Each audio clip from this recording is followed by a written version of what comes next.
I mean, I was good. I was nice. I was slick. I was smooth. I hated boxing him. I used to hate when George would be like, Blimp, get dressed, you boxing Leon. Like, fuck. That was the slowest walk I would ever take it to the dressing room. I'm serious, man. I would get in there and box him, but I didn't want to box him. All the other guys I could handle, it was more, I knew how to handle him, but it was more of a challenge. It was like, you can't make a mistake. You know what I'm saying? You couldn't make a mistake. And sometimes you don't mind making mistakes as long as you ain't got to pay for it. But with him, it was like I was paying for all my fucking mistakes. You know what I'm saying? I just hated boxing him. And I would box guys like Tony Tubbs, Mike Tyson, Lennox Lewis. I boxed all these guys and handled them well, no problem. But this guy, it was unreal. So would you say Leon Taylor was a great counterpuncher? Was that like his? He's a great counterpuncher, yeah. I can say that. He was a great counterpuncher. Setup guy too. He would set you up, put you in a position you don't want to be in, you know? Great. Good jab, strong. But he just never really took advantage of his talent. Streets had got a hold of him. You know? How was it sparring Mike Tyson? Well, for me, it wasn't anything crazy. I had worked with people better than him. You know what I'm saying? Like the night when I first went there, right? The night when I first went there, I took the Amtrak there. So that night, Villanova was playing Georgetown, and Villanova upset Georgetown. Me, Mike, and Cuss, we watched the game. So after the game was off, he was like, Delen, you know, you need to go to bed because we're going to spar tomorrow. Because I knew Mike from the neighborhood. I knew him before all this build-up and everything. So he was like, yo, you know, we're going to go to bed. We're going to get up and spar tomorrow. So I'm like, what time are we going to the gym? He said like around 10 or 9. I'm like, damn, why are we going to the gym so early? But I guess that's what they used to do. So I went to the gym. I had on my 18-ounce gloves, my 18-ounce Reyes gloves, and I had on my 18-ounce Reyes. And he had a pair of thumbless gloves, was 10 ounce. So I was like, are we? Yeah. So he had on 10 ounce thumbless gloves. So I was like, why are you wearing 10 ounce thumbless gloves? He was like, this is what I wear. This is how I spar. So I was like, okay, fuck it. If that's what you wear, that's what you wear. So I sparred with him. The sparring was decent. I mean, I sparred with him maybe like 2 or 3 days in a row. So one day I was sparring with him, and Custom Model stopped the sparring. He stopped the sparring. He was like, hold up, stop. I was like, what? He was like, Mike, why are you letting this guy handle you like this? Why is he able to do this? What's wrong with you?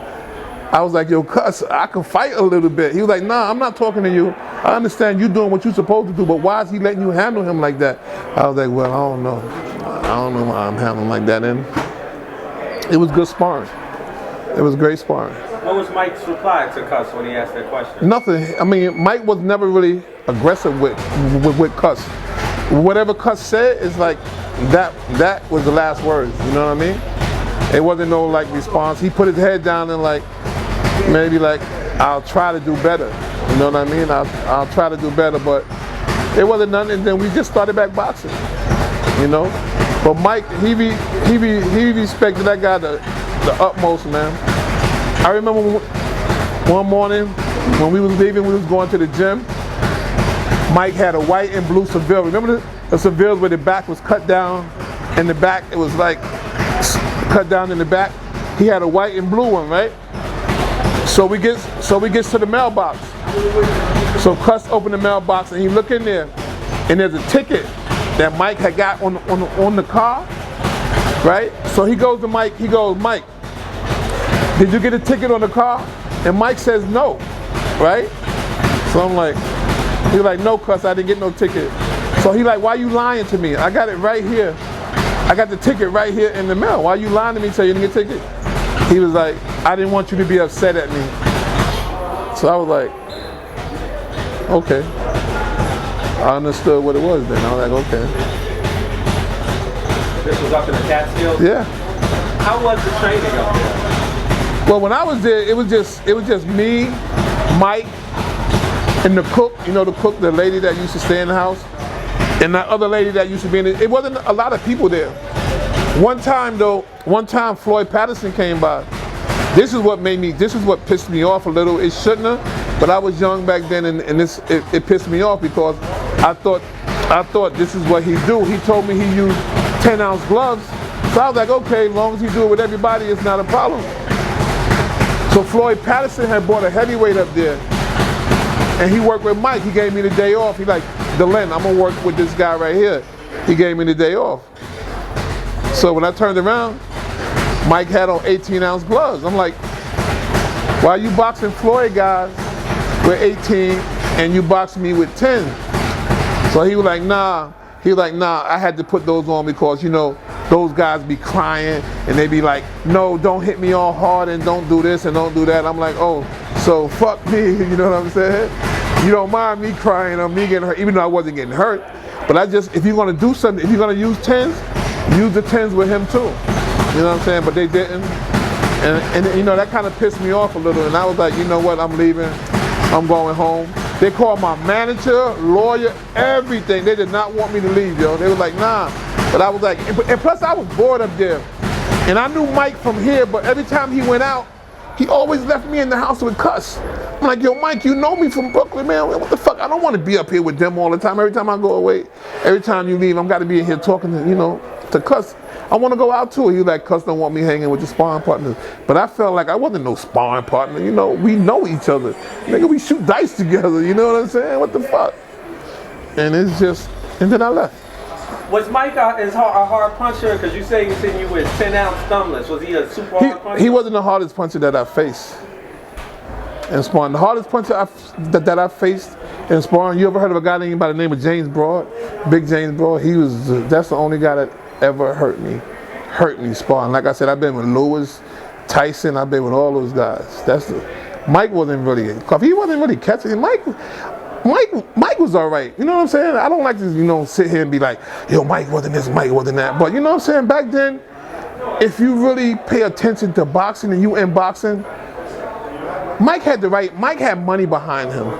He had the right people behind him. Because one day I'm sitting in there, I go, yo, cuss, how you gonna build this guy? I said, he's short, and he's not hitting all that, you know, all that hard, you know what I'm saying, that devastating. How you gonna build him? How you gonna bring him up? And he was like, well, this is what I'm gonna do. I'm gonna have like his first 10 or 12 fights up in the Catskills. He like, you know, I'm gonna have his fights in the neighborhood, build a nice following with the right fights and everything, and we're gonna build him from there and promote him, you know, from there. But I'm like, I just didn't see it. I didn't see all this devastation that it became, you know what I'm saying? But by me being in the game so long and understanding the game, I seen how they maneuvered him, how they moved him, people, places, and the right fights and the right people, you know, cause it got to a point where people thought he was really hitting that hard, where he would kill people when, so most of the guys was beaten before the fight. You know what I'm saying? They would get in the ring like, man, I'm gonna go in here and get this money. I'm not fighting this guy. You know, but those wasn't true heavyweights, you know what I'm saying? It's just guys wanted to make money and they got caught up in the hype. They got caught up in the hype. Because when he fought Larry Holmes, I lost money. Because I knew Larry Holmes, all it took for Mike, a good jab, a good right hand, and a little lateral movement. You know what I'm saying? A little lateral movement and using the jab and keeping him outside, and you can control him with that. I knew that from being with him, so I'm like, Larry Holmes is going to beat him, you know what I'm saying? But we lost after Larry Holmes' hand got stuck in the ropes and Mike threw that hook, and I mean, but I lost money on that fight, but I bet on him because I knew I was there, you know what I'm saying? And I knew Larry Holmes had a great jab and a good right hand, a good one too. But it could have been age, and like I said, his hand got caught in the ropes. And everything else is just moving him right and giving him the right faggots to fight that didn't really want to fight, but they wanted to pay that. You know what I'm saying? And they built him, and he put asses in seats. And that's when I learned about, as long as you can put asses in seats and you give people the right thing, and you have people show up and the venue sells, you're going to win. They're going to give you the right fights, and they're going to make it happen right for you. And that's how I feel they brought Mike up. I'm not disrespecting anything he did, but I was in the ring with better guys than Mike.